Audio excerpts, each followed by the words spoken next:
2, and 1.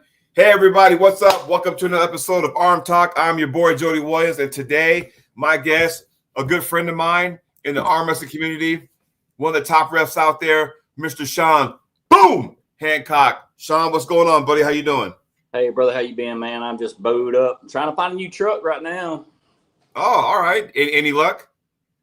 No, you know it never happens whenever you need it. So I'm just going to have to slow down. I've got my backup ride that I'm riding around. I don't know if you knew it or not, but I totaled my other one out 2 weeks ago. So I'm just, that kind of put me in a bind. I'm searching hard and fast, looking for something. You can't never find the right deal when you're searching hard and fast. So I'm just going to hang out for a little while on my backup ride. Just keep on looking. Take a couple months doing that. Right on. Well, from an arm wrestling standpoint, I see you've been very busy these days. And before we get to the meat and potatoes of the actual topic, you've merged with 98. And so my thing would be, what brought you to that? Because I see what Ryan Gronin and doing with the franchising and stuff like that. And I know what I see his goal. I want to know from you, how'd you come apart being a part of a franchise? Well, I mean, I line up with everything that the guys are doing. I like Ryan.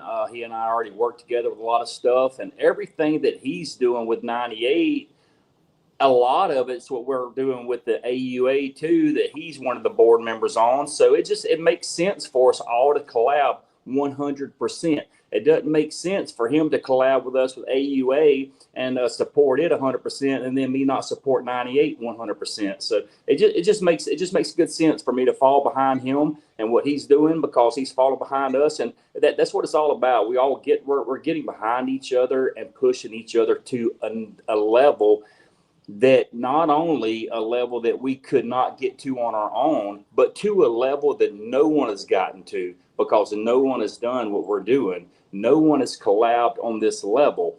Now, I'll bounce around from the 98 to AUA and everything. If you want to shut me up to ask me a specific question, you can do that. But, it just all falls in together. Years ago, we had something similar, but it was on a lot smaller scale. That was with the USAF. Now, those guys, that was some of the bigger promoters in the time. Now, back then, there wasn't as many promoters as there is now. So it was a lot easier to get the large promoters to come together, and they came together, and their main focus was to put together a unified national championship. That was their focus. And it was really easier for them because they were the biggest players in the game, and there wasn't really a whole lot of them. Nowadays, there's a ton of promoters out there. It's like realtors are in the real estate world. That's my background is in real estate. So real estate and arm wrestling are very, very similar, like realtors and arm wrestling promoters are. There's just tons of them out there. And that's one of the things that I learned in the real estate world years ago, is without the realtors networking and working together, if you're flying solo, most of them bomb, most of them crash.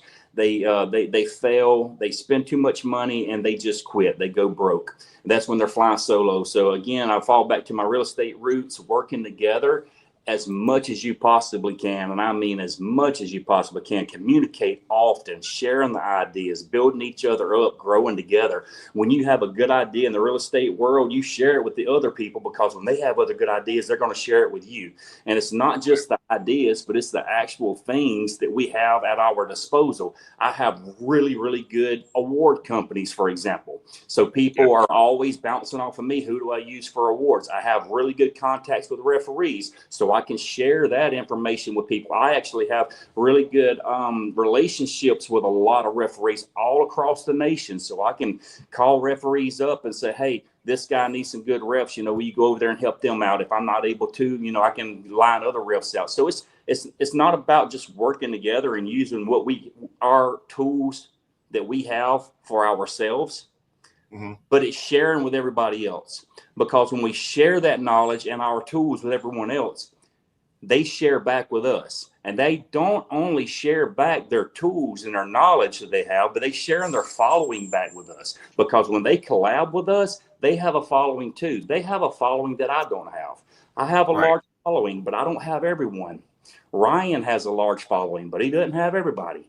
Billy Mikey, we all have large followings, but we don't have everyone, right? But But if you come together, us four, we have a huge following. But then when we take on certified promoters from all across the country, we're taking on their followings too, because we're working with them. They're working with us. We're building their brand up. We're building their tournaments up. We're helping we have certified promoters in the AUA that are also certified promoters with the USAA. And that's not a threat whatsoever to USAA or to any other org that if someone wants to come be a certified promoter with us, we're not going to take anything from that other promotion. What we're going to do is we're going to help build up that one promotion. Okay. Right. Yeah. And it's just a win-win. So essentially, we're going to help make the USAA look better whenever we collab with their promoter and help grow their event. So let's talk about the stuff within. So you said with the referees. So, and like I said, if I'm wrong, by all means, correct me. When it comes to AUA, you're going to be the head guy. Are you going to be in charge of certifying referees throughout the organization? Yeah, I am the head referee for the AUA. I am, as you know, I'm one of the only recognized referees that teaches refereeing classes and certifies referees. Okay, right. What most people don't know is I basically left all of the other organizations. I was a referee for under every organization there was. I was a referee. I was teaching classes under USAA and PAL and IFA. Okay, so I have left all of that. I'm neutral now. I'm boom arm wrestling. I'm completely neutral. So that's what AUA gives me, is it gives me a footprint to certify under. So we have this huge organization now, the AUA, and I'm certifying AUA referees. So automatically, all of my referees that I had in the past, we automatically converted them over to AUA. And we're also setting up programs now to where we're letting some of the other referees teach classes and certify. Yeah. So just going to ask that. Yeah. So you can't be everywhere, you know. So I was wondering, are you going to be able to have people that you trust that can run a certification? Because as much as you would like to, you can't be everywhere all the time, That's correct. Up to a certain level, we're going to have other referees teaching classes, holding seminars, certifying up to a certain level under the AUA. Now, my seminar, I have an online seminar on armfighter.com. People can go there and they can watch that full 1 hour seminar for free as many times as they want to. They can also take an online test, and that'll get them up to level 1. Now, referees have 6 levels all the way up to the head referee. But number 4, a level 4 referee is an advanced senior. So what my program is we would take 2 level 4 referees, and then they could teach seminars. There's 2 of them, 2 level 4s or higher, level 4, level 5s. They can teach seminars and they can certify up to level 3. Okay. You're not going to be able to get level 4s unless there's a master referee teaching that class. So that's a level 5 or a level 6. So again, level 4s can certify up to level 3. 2 of them. It's going to take two of the level 4s to teach that class, and but level 5s or level 6 can certify all the way up. Now I already have under the AUA we have 2 level 6s. I'm a level 6, and Keith Michelle is a level 6. Yeah. So he can do anything that I do. We have quite a few level 5s. So level 6 is the international master referee. Level 5 is a association master. So like I said, I have about 6 masters at level 5 that can anywhere in the nation. If someone wants to have a seminar, we could send one of our guys out there, and that's actually how I totaled my truck out. I was headed to North Carolina to teach a bunch of the guys up there to certifying those, and it was a bad weekend. Well, I'm sorry your truck got totaled and stuff, but like I said, usually when you're not looking for something, something falls in your lap, right? Okay. And before we went live, you and I were chatting for a bit, and I can be known as a sensitive person. I also can be known as a jealous person. And like I said before, because we got some Canadians in the chat, I said to you, I was like, it really baffles me, kind of makes me angry to a certain degree that, and there's nothing against Canada. I want to say that, nothing. But when I see those guys 1 year pull over 900 entries at their national, and then the following year over 500, and I kind of sit there and go, what are we doing wrong aside from the obvious, having split nationals? That what needs to happen? Because I'll give you my point of view, and then feel free to jump in. So you got, let's see here, you got the IFA national. There's one. You got the unified national with Simon. There's two. You have an amateur national. Now next year we'll have the AUA national.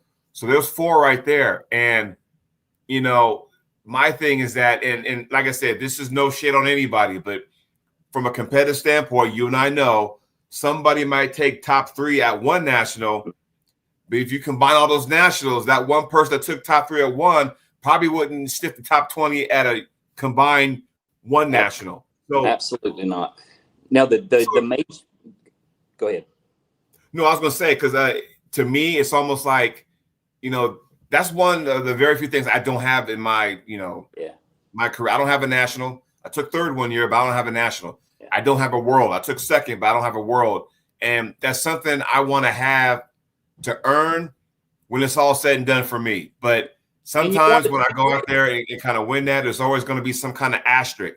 And I don't want that asterisk because at the end of the day, you can't control who shows up. You can only do two things: show up and win. The rest is just details. But, how do we get to the word just one? You know what I mean? That's it. Unity. That's how. That is the main, the largest, the biggest difference between Canada arm wrestling and U.S. arm wrestling is they are unified for the most part. They have great unity in Canada, and I envy that so much as well.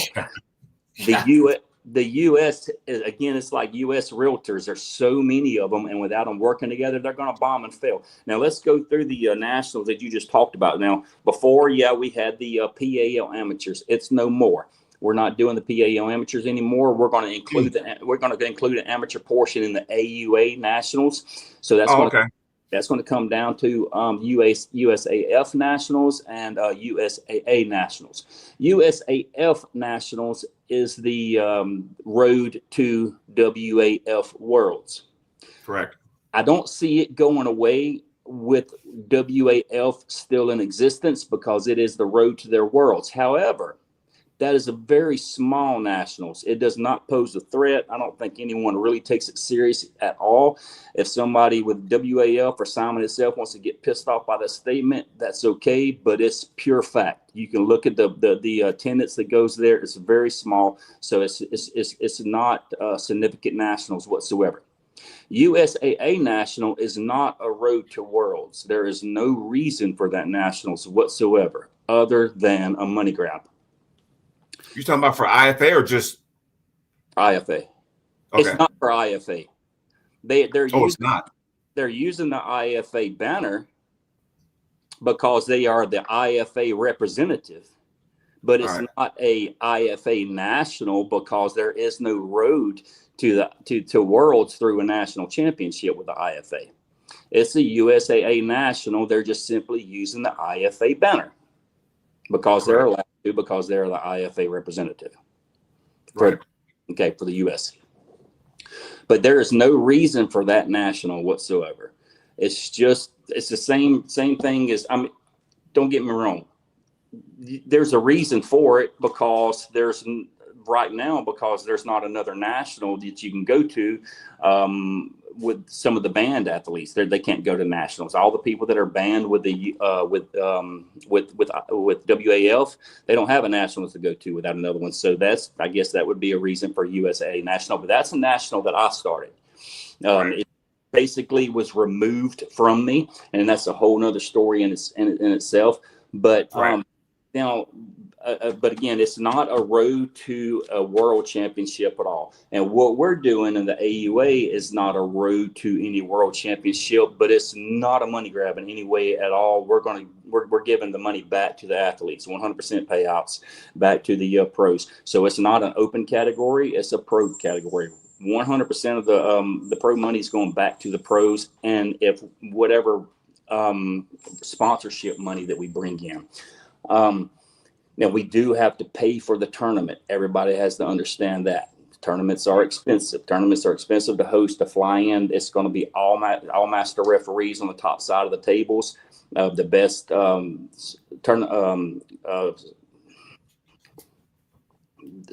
scorekeepers, the quality premium venues. So they're expensive. Premium awards. So we're going to have to take some of the sponsorship money to pay for the tournament. We're going to have to take the amateur entry fees to pay for the tournament.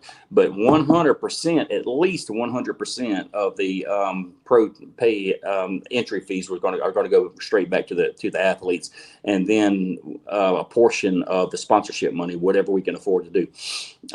It's just not a money grab at all. It's a way for us to give back to the athletes, and it's a way to really reach out and grab as many promoters and supporters as we can to get behind us on this thing to help grow it into one large-scale U.S. national championship. And I would love to see that. I mean, to where it used to be, because when I got into the sport in 2010, then it was like, oh, I want to go to national. I want to win that. That was the goal. Because, and even then they had three. They had Unified, USAA, and they even had AAA back then. And the only thing good came out of that was that they had the Triple Crown, where if you won first in each year, like a money pot at the end, or, that kind of thing. What they did this year, you had IFA National. If you won that, right, and then you won the Unified National, so then they had these belts that were made, and you were the undisputed national champion. I'm thinking, okay, now – going forward, was that a one-off? Are you going to keep supplying these belts, or is it just like a one-time deal or not? Because, again, you got people showing up, and I'm not, like I said, I'm not faulting these athletes that actually, competed and won both. I'm just saying that, okay, because what side of the fence do you fall on? Is it that, I can win a national in both leagues, where we know one of them is up here and one of them is down here from a national standpoint? It's like that, and, I was kind of wondering, like, going, man, what can we do to make sure, what you said 1 minute and 52 seconds into this show, you said, hey, they support me, I'm going to support them. You said unity. Cool, I get that. And that's what we're missing right now, and at least here in the States. I can't speak for other countries, but I know here in the States, we're kind of missing that. Everybody's kind of like, out to, step on anybody's toes to climb their way to the top, which that never used to be a thing, and what can we do to get there? What can we do to make it mean something? Because I really want a national title. I really want a world title, but sometimes I hesitate to pull the trigger, because it's like going, okay, I don't want to go. And then all of a sudden I only get 2 or 3 people in my class. Then it's like, okay, that was a waste to me, Then it's like, okay, I can't really be happy about if I were to take, top 3 in that class. I can't be happy about a medal I made the podium, and not a lot of people showed up. Does that make sense? Right. Yeah.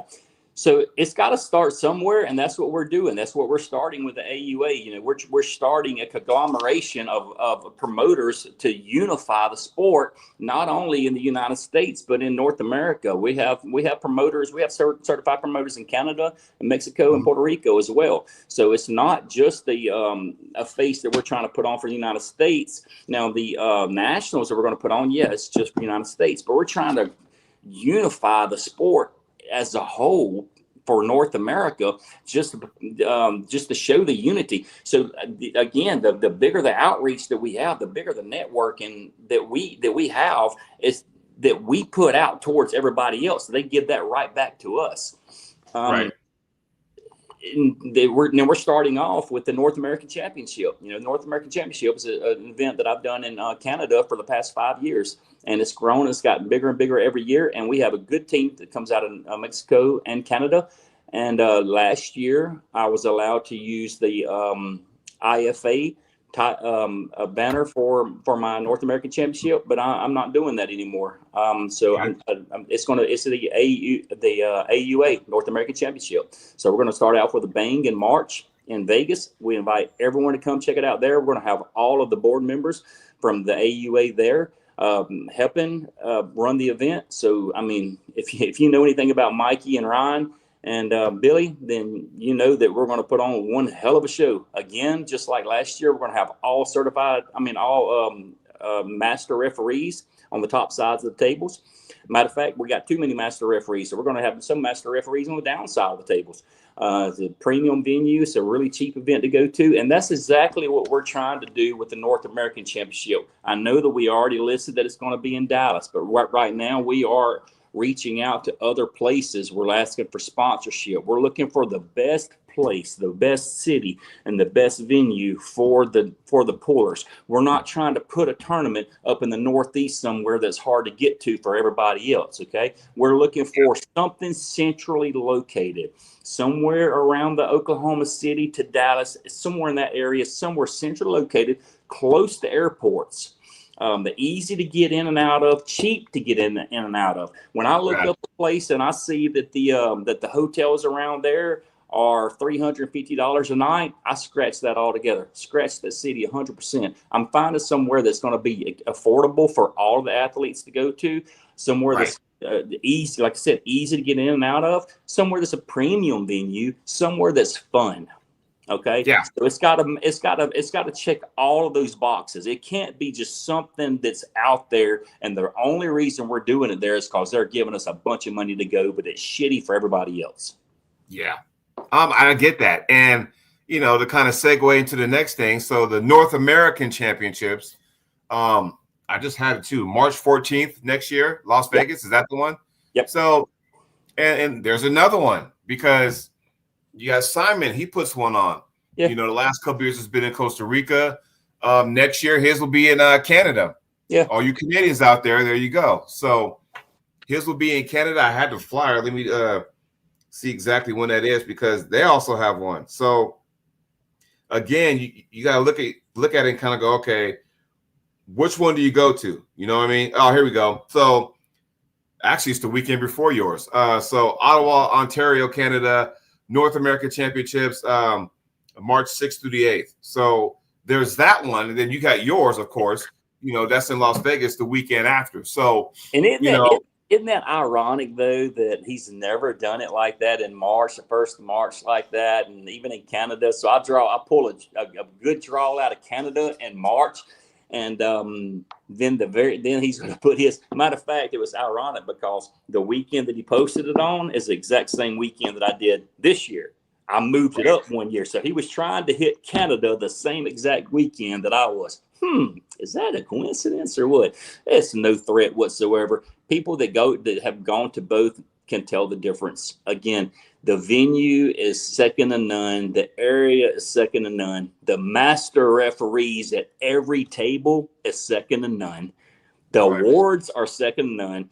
He can't compete with what we're doing. And then whenever when I'm bringing on Billy and Ryan and Mikey and all of the other certified referees that are in the AUA now, and then all of the other supporting affiliates that are with us, they're all backing it. Come on, man. I will say this. I think this year he usually holds it in February, if I'm not mistaken. But I'll say this because these are the facts, right? So I look at it like this: the difference, what you said, because I know all four of you guys, you, Mikey, Billy, and Ryan. The one thing I will say, and this is no shade on Simon and his group or anything like that. The one thing I can honestly say with a straight face, and I'll say it with my chest, with you guys, you'll promote it. Yeah, we're bringing it. I've seen you guys promote your own events, and it's on every single page I've seen. Billy does it, Ryan does it, you do it, Mikey does it. I don't see it from that side of the spectrum. If you see where I'm going with that, right? And it's like it's hard. And maybe that's why they might get low numbers at their national, because they don't promote it the way that you probably should. Like if somebody is interested in going to WAF Worlds, unless you're in that group chat or in that circle, you don't know until like, hey, maybe a few weeks or a month or two prior, then you put the flyer out. And it's like and it's not only the promoting that they're doing leading up to it, it's when someone attends that event and the experience that they get from it. Again, you have to check all the boxes. You can't just take a ballroom at a hotel and pull a couple referees, whoever you can afford or whoever you can get, and go and throw a tournament and expect everybody to just jump up and down over it and think it's the best thing ever. There's a lot of boxes that you have to check for it to be amazing. You know, there's a lot of boxes, and that's what we do. That's what all of us are already doing anyway. And then when, like I said, when you bring all of our minds together and all of our efforts and passion together to throw an event together, oh my God, watch out. I mean, look at Vegas last year, and that was me. Yeah. Now I got Ryan and Billy and Mikey, and I got everybody else helping. Come on, man. Come to Vegas. And you have the Puerto Rico and the Mexican contingent there.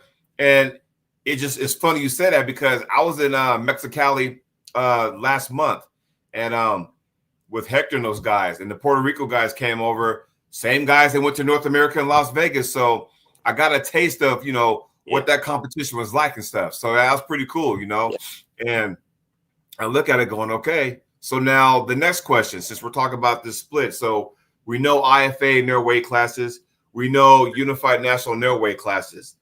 What kind of weight class are we looking at for the AUA brand? Super easy American pounds. We're getting away from the European kilograms. Don't get me wrong. I love Europe. I love European arm wrestling.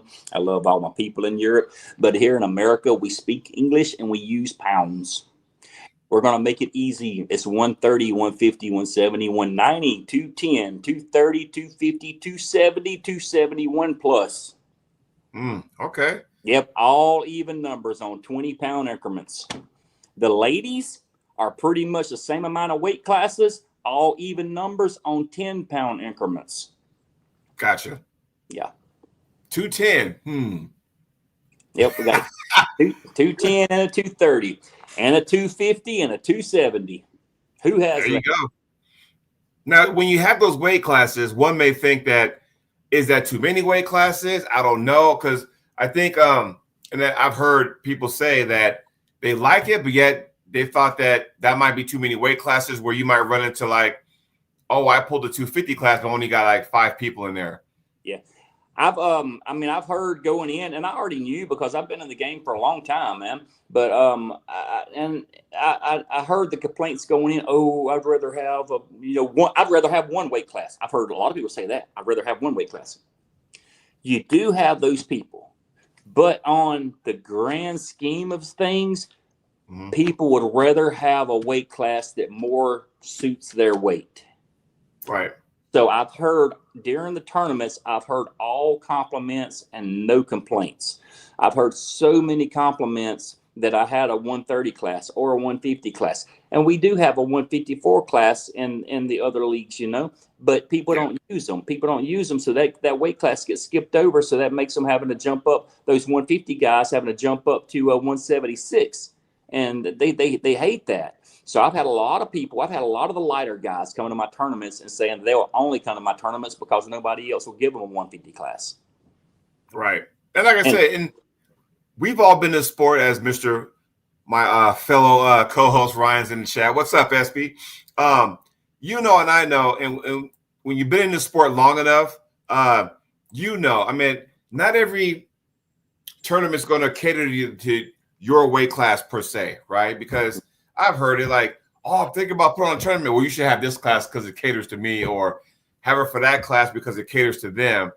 It's like, look, man, we all got into the sport, and it's like, look, learn how to arm wrestle first, then worry about what weight class you belong into. I mean, that's how I was taught.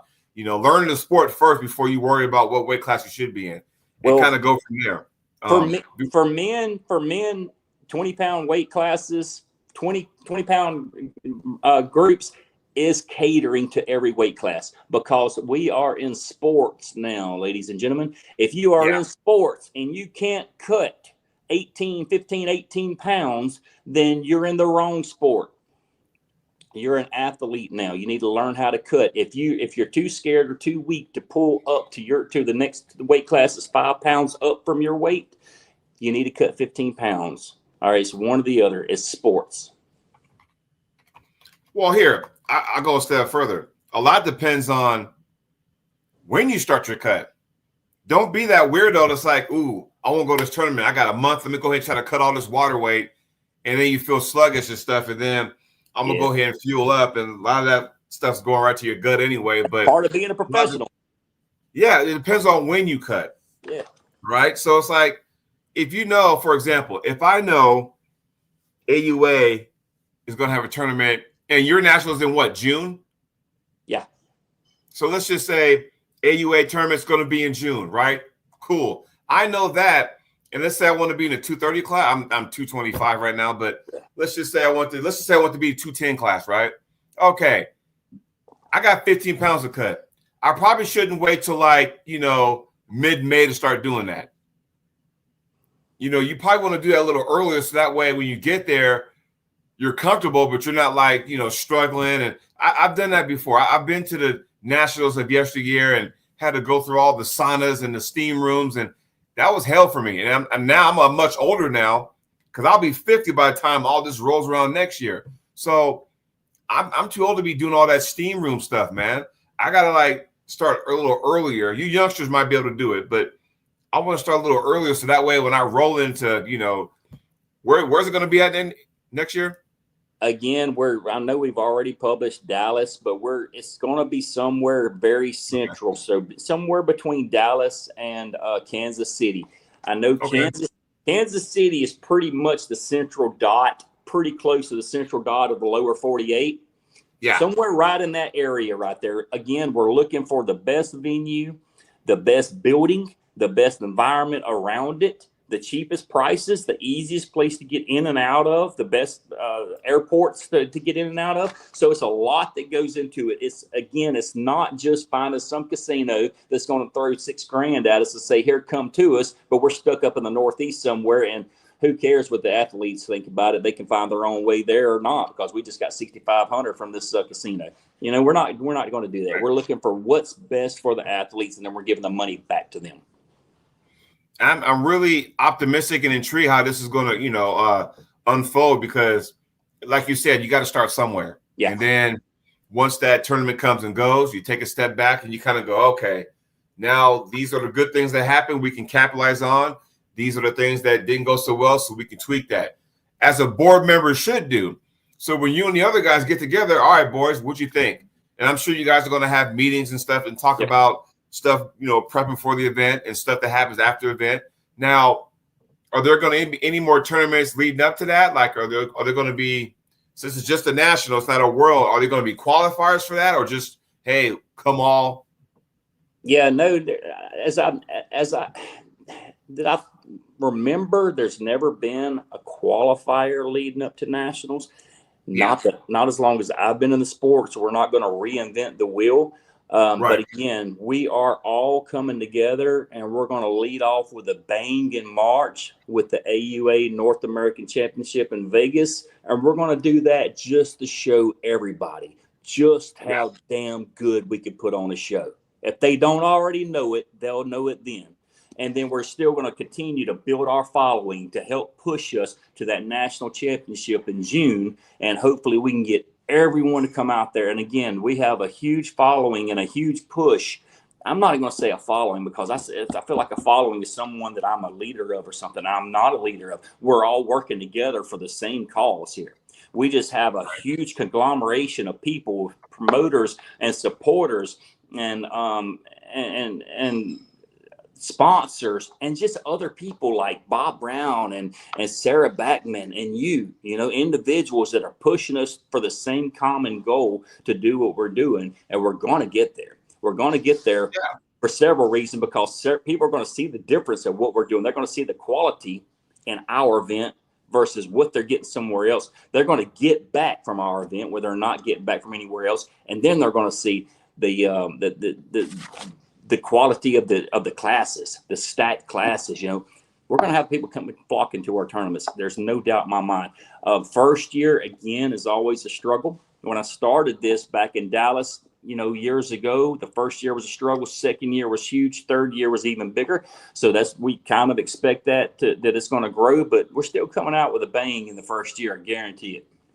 Well, like I said, it's baby steps, right? You got to, take it one step at a time, because I think with some of these organizations I've seen in the past, and tell me if you agree or not, when they come out with a bang, which is good, they come out way too quick. And then all of a sudden they're just like, okay, now we overdid everything.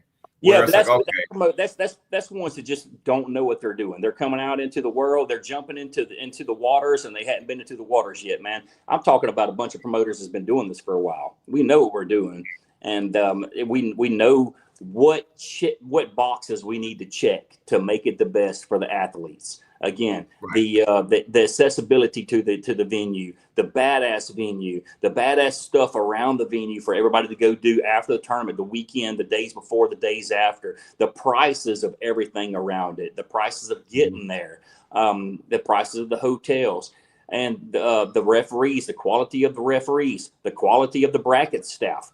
All of those all those boxes have to be checked for it to be one badass event. And that's exactly what we know how to do. And it's exactly what we're going to do in March and in June.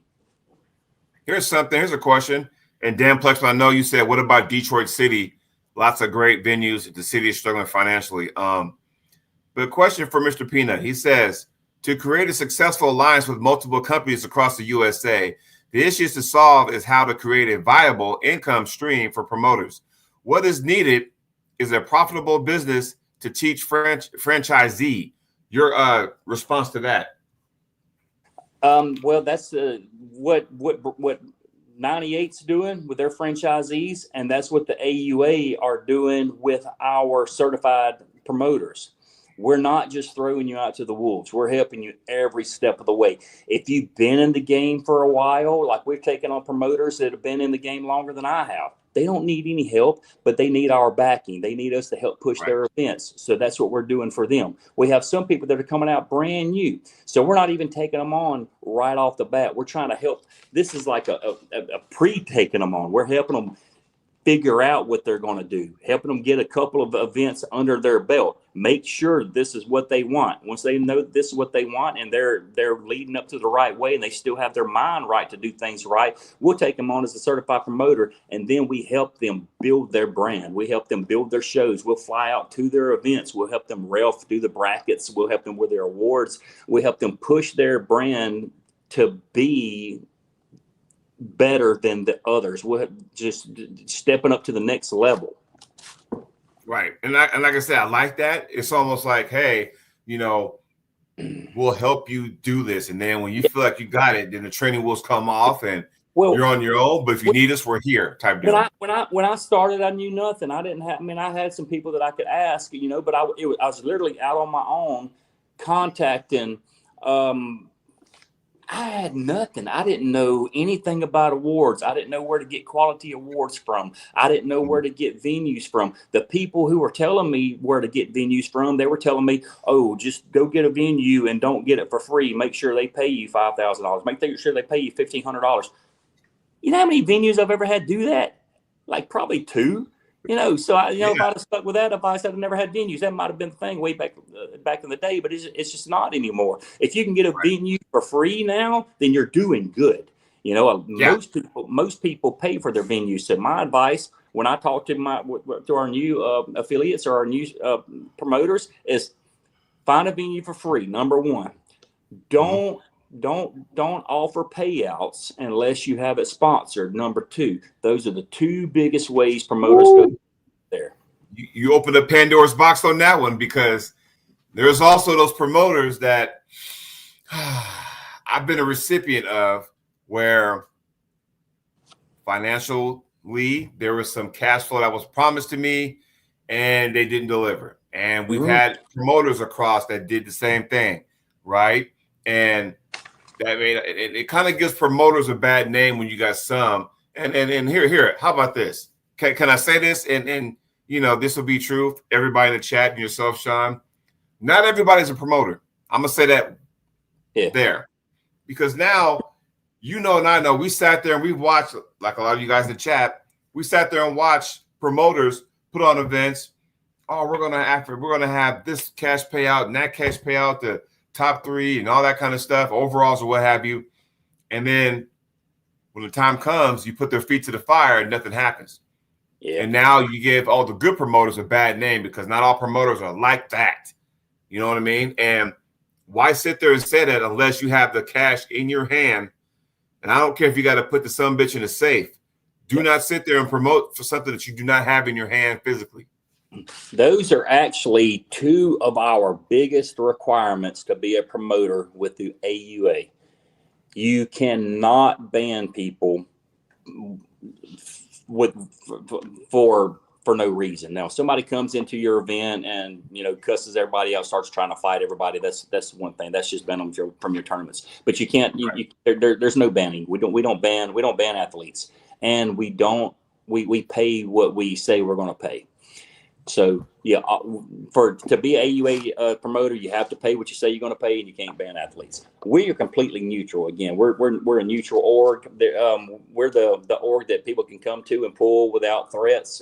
We don't threaten WAF or IFA, so there's no ban threats. You can come pull with us at our nationals without ever being threatened to be banned with WAF.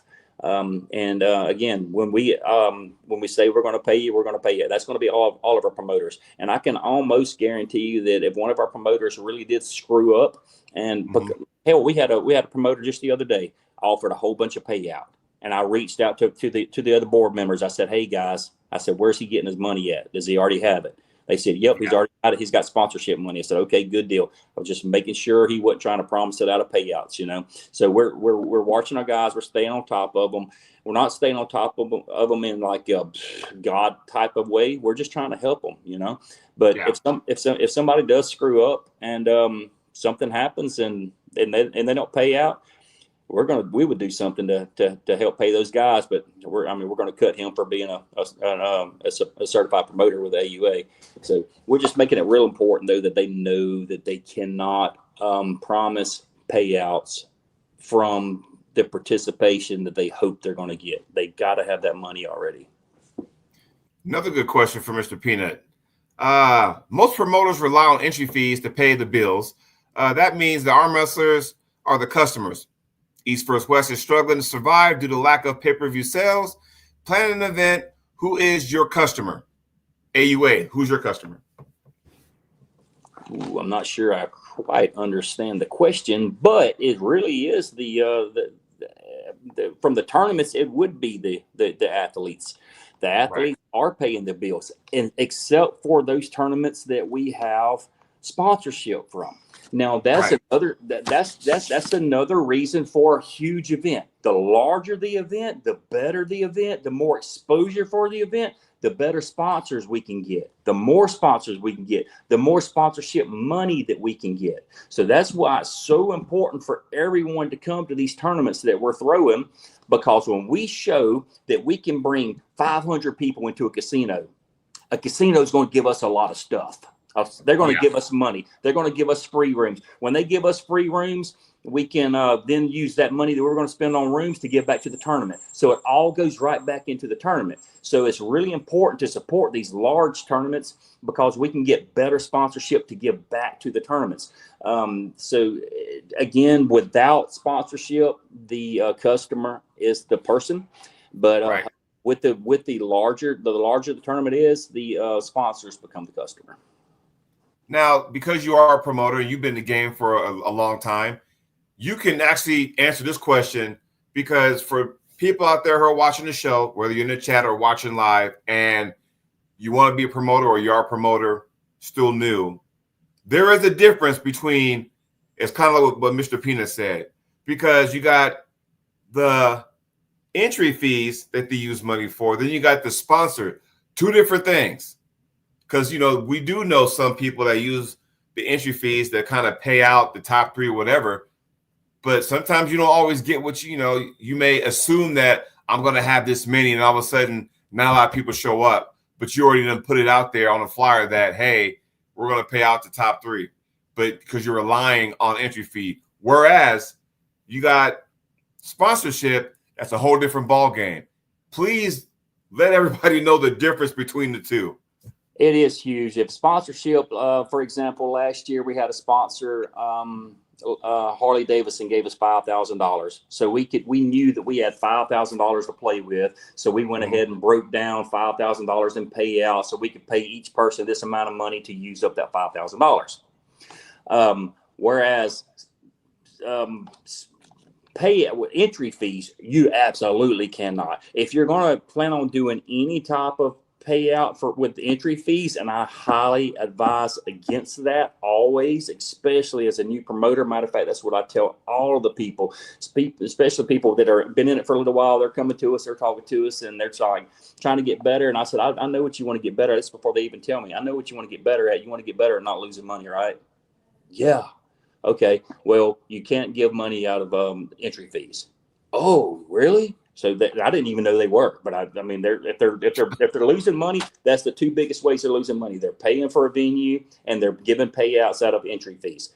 If you feel confident in your entry fees and you want to have a professional class, you can't offer a specific amount of money, 200, 150 or 500, 300, 200. You have to offer in percentage, because right. You don't know how many people you're going to have come in. And that's exactly what we're doing with the AUA. So it's basically going to be like we're paying out 4 classes. And if I remember correctly, it was like 40, 30, 20, 10, something like that percentage. So if 10 people enter that class, it would be 40% of the entry fees from that class went to first place, and we pay all the way down to the 4th place. So it would have to be in percentages that you pay out to keep yourself from paying out of your pocket at the end of the day. And again, to have a quality tournament, you got to have quality staff, and quality staff's not free. Every staff member that I have at my tournament cost me about $1,000. That's an average round number, about $1,000 per staff member. So that's per referee, per bracket person, whatever else. So you're already looking at $5,000 easy in staff and a tournament. So you got to really watch yourself on what you promised on payouts. And my advice is, do not promise payouts unless you have it in sponsorship. And sponsorships out there. My very first year hosting a tournament, I beat the bushes locally. Right. Ran around all the bushes, all the businesses locally. And I think I ended up coming up, ask Brad Band, because Brad and I did it together. We came up with somewhere around $5,000, $6,000 in sponsorship money. And that was just from the little local businesses, So you got to come up with a sponsorship plan, what you'd give them, some type of package, and sell it. And it's really not that hard. You just got to be willing to put in the work. It's a hell of a lot easier than losing money and not having the damn money to pay out. I know so many people that are working paycheck to paycheck, and they come out trying to be a promoter, and then they want to promise $10,000 in payouts, and they don't have any money. And then now your name's been dragged through the mud, and if you happen to come back out, and again, what can we do? And we'll use, and I hate to use this, but it happened. With Knuckles Up, when that thing kind of imploded, that imploded from within. Yeah. And, you had that, they're no longer king of the table. As we know now, they're not doing nothing now. And that imploded within. And so we have to realize that in what you said before, how you start to answer that question, unless you feel confident in your entries. Now, I'm going to use as an example, just an example. I don't want nobody getting all upset. We'll use Winter Blast, for example. Good and damn well, they're going to get at least 400, at worst 400. They're going to go over 400 as far as entries. Now, if they choose to say, okay, we feel confident we're going to get about this number, we can offer cash payouts if you want to use entry fee, if you wanted to. Now, I know what they do is a little bit different. They may take those entry fees and just roll it over, until the next tournament. So that way they can get better awards or whatever the case may be. I don't know. I'm just like I said, I'm just guessing, because you said it all depends on if you feel confident in. You are exactly right, and the only way you're going to feel confident is if you've done that show enough times and the numbers are secure. You're not going to know that the first year, the second year, the third year. It takes years of building a tournament up to where you have a solid show in every year, and then after you've had 3, 4, 5 years of 400 entries, and you say, okay, now I'm going to start using some of this money for payouts. Then okay, you won't hear a thing from me. But when you try to do it the first year, second year, you're trying to do $10,000 in payouts on a tournament, and I promise you're not going to make that. The first year I did my PAL tour from coast to coast, I came out with a whole bunch of prize money, and that was just money that I already had. So I wasn't taking out of entry money. I was hoping that I could use the gimmick of payouts as a return, and it didn't work, guys. It didn't work. I was giving $4,000 to the overall winner at every one of those tournaments, and I was promoting the hell out of $4,000 to overall winners, and I lost my ass. I was up in the 5 digits that year of a loss, and so promising payouts does not get you a crowd, and I hate to say it. Promising a Arnold's qualifier, it doesn't get you a crowd. I've done it too many times. There's nothing that gets you a crowd more than people knowing that other quality pullers are going to come. That gets some people out of the woodwork. So anything that's going to create a buzz about that tournament, that creates a crowd. There's a few things that create a buzz. That's number one. Talking about it all the time, but you got to create a buzz about that tournament, one way or another, to get you a good crowd coming. Now, here's the dark side to this, and only reason why I'm bringing this up because it kind of ties into what we're talking about here, right? Entries, because the dark side of this, and there are also promoters out there. I'm not mentioning any names that will behind the scenes. No, you don't want to go to that tournament. Come to mine, And then word gets out like wildfire. Then all of a sudden, for example, you might be saying, okay, I got this tournament, I got everything. And maybe you don't get the numbers you thought because somebody else is throwing a tournament, 2 weeks later. And all of a sudden now they got the people you had going to your tournament. Now they're going to them because word of mouth, this, that, and the other. And again, that goes back to what we talked about earlier in the show, like, unite people. We understand now there's a lot more promoters out there. There's a lot more tournaments out there because there's a lot more pullers out there. And that's another thing we pride ourselves in with the AUA. The more the more promoters that we're bringing in, we're all making sure that we're all on the same page as far as working together. Unity. Okay. Don't overlap one another. Don't push somebody else out. Don't step on somebody. We're all working together. That is the greatest thing in my mind. What we're doing with this project is we're unifying all these promoters together, where before these promoters didn't care if they went and stepped on this other one over here. But now we're all in the same group, right? So now we're all working together. So now this promoter's not stepping on this one, and now this promoter's not stepping on this one. We're all in together. Now this one is building this one's up, and this one is building this one's up. We're all working in it together. We're all unified now, helping to grow each other's promotion. Because if you think about it, take the 4, you guys. There used to be a 5th one, but and the way the original 5, it almost seemed like there was a promoter in each region of the United States, because we had one on the West Coast, we had one in the South. That was the design. That was the design. One in the Southwest. You had 98 in the Northeast, so you almost had your bases covered as far as a regional standpoint. But you still kind of do it to a certain degree. But and again, you said unity, and it's like, hey man. Instead of fighting each other, let's all join forces and try to make this again. It's for the sport. I'm glad you brought that up real quick. I want to touch on that real quick because there are some people that have wondered why Bill Collins got out of the group, and it was simply because he just didn't have the same vision. When we started talking about doing things in other countries, bringing North America together versus United States, we didn't all flow. He just didn't have the same vision. His vision was more focused on the United States and the national championship for the United States, and he just really didn't have the same vision that we had with everything else. So he gracefully just bowed out. I mean, he did it. He let us know. He's like, look, guys, he said, I just don't line up with everything that you guys are wanting. He said, I'm just gonna, just go back to doing what I was doing. So it was no big deal. There's no problems and there's no hard feelings. I love Bill Collins to death. He's taught me a lot. He's been a mentor to me. And so yeah, there was it seemed like there were some people thinking that there was something bad going on with that, but no, we're not going to give you any drama.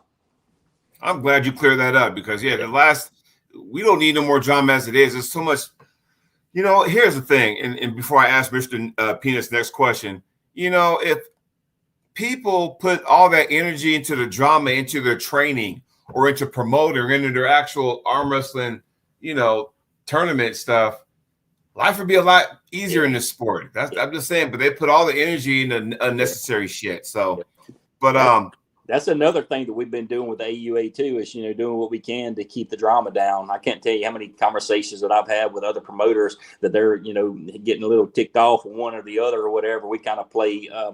I guess we kind of play Trump in the middle. We're like, hey, go talk to one side, talk to the other side, and then like get it squashed without it going online. My biggest thing with all of our promoters is to keep it offline. If we got a problem, that's fine. Everybody's going to have problems, but we still got to coexist, and let's just keep that shit offline.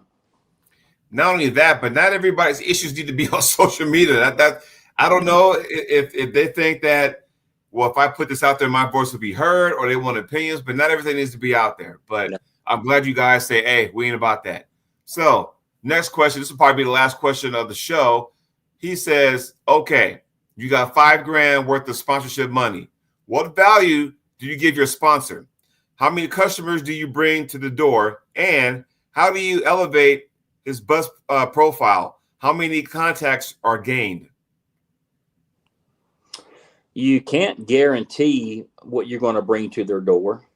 All you can tell them is the more I have in sponsorship money, the more I can promote this, the more I can put into payouts. The higher the payout, the higher the attendance. I can guarantee you that. And I've used that line. With sponsors. We're talking about now a sponsor that's actual the venue or whatever. So I've used that line with venues before. The sponsor, I've given them sponsorship packages, 2,500, 5,000, 7,500, 10,000. Now you can choose whatever package you want, but this is the one thing I'm going to tell you that might sway your decision over the other is the higher the sponsorship package you choose, the higher the attendance is going to be, because I'm giving every bit of that money back out in payouts, and that's what I'm going to promote. So if I can promote that I got $10,000 in payouts versus $2,500 in payouts, I can guarantee more people that way, but I can't guarantee you how many I'm going to have. I can give you an idea of what I have over tournaments similar to this from the past. I can give you numbers that way, but I'm not sure if that answered the question completely or not. Well, I hope it did, But Sean, I got to get you going because I got another show I got to be on because I'll be a guest on another show. But I hope everyone understood now what AUA is going to be about. You got the board members, you got yourself, Mikey Oliva, Billy Ortegas, Ryan Grondin, and they got their respective, organizations, but you guys are coming together for one cause. And there were some questions I had. You answered them. Again, baby steps. So again, what we're looking at is March 14th, 2026, North American Championships in Las Vegas. June will be the AUA Pro-Am National, but to be determined as far as location. That's still, you got plenty of time to find something there. So I hope I covered it. Were those the right dates? Yeah, those are the right dates. Give me 30 seconds, though. I got to give a shout out those quickly to Ryan and Billy and Mikey. Thank you guys. Without you guys, we wouldn't be having this conversation going on. So thank you so much for all your hard work. If you are a promoter that's looking to bring your promotion to another level, or if you're a promoter just looking to unify and to quit all the backbiting and all the drama and just work for a higher cause or a greater cause, reach out to us. If you're a referee looking to bring your game to another level, or if you're an arm wrestler looking to gain more knowledge about the sport by learning the rules, reach out to us and we can help you there, becoming a better referee, or just letting you gain the knowledge from a rule standpoint. Again, that's why we're here, to give back to the sport. The sport's given to all of us in so many ways. We want to give back. And I think in years to come, you'll find when you look back on this that we were true and honest to that cause, that there wasn't a money grab for us. We were here honestly to help grow the sport and unify it and see it grow and become what we all know that it can become. And like you said too, armfighter.com, you said you have your free referee seminar. It's not a seminar per se, right? Yeah, it is. It's a 1 hour full seminar that I went from cover. Judy from Poland. I don't know how to say her last name, but she and I taught it, and it went from cover to cover of the referee book. It's a full length, hands-on seminar where we show demonstrations and everything, just like if you went to one of mine or any other person's seminar. We did the seminar and we videoed it. Cost us a lot of money to do it, put it on, and that was just something to give back to the community as well. Again, you can watch that for free on armfighter.com. There you go. Well, my man, I'm not going to hold you too longer. I got to go ahead and prep for my next show that I'll be a guest on. But thank you for coming on here and answering a lot of questions and telling the whole world, hey, we're about unity and we're not about the drama, basically all in a nutshell.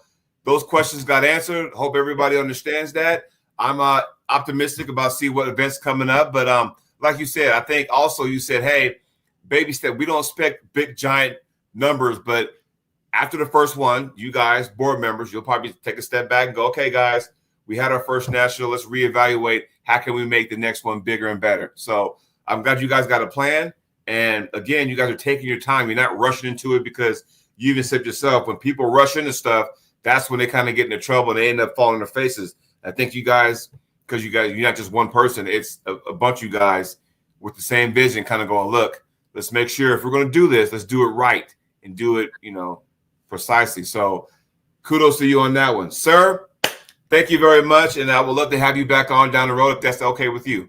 Yes, sir. Thank you. I guarantee you, if we do it, we're going to do it right. And we're doing it for you guys. If I can help you in any way, let me know. Thank you very much.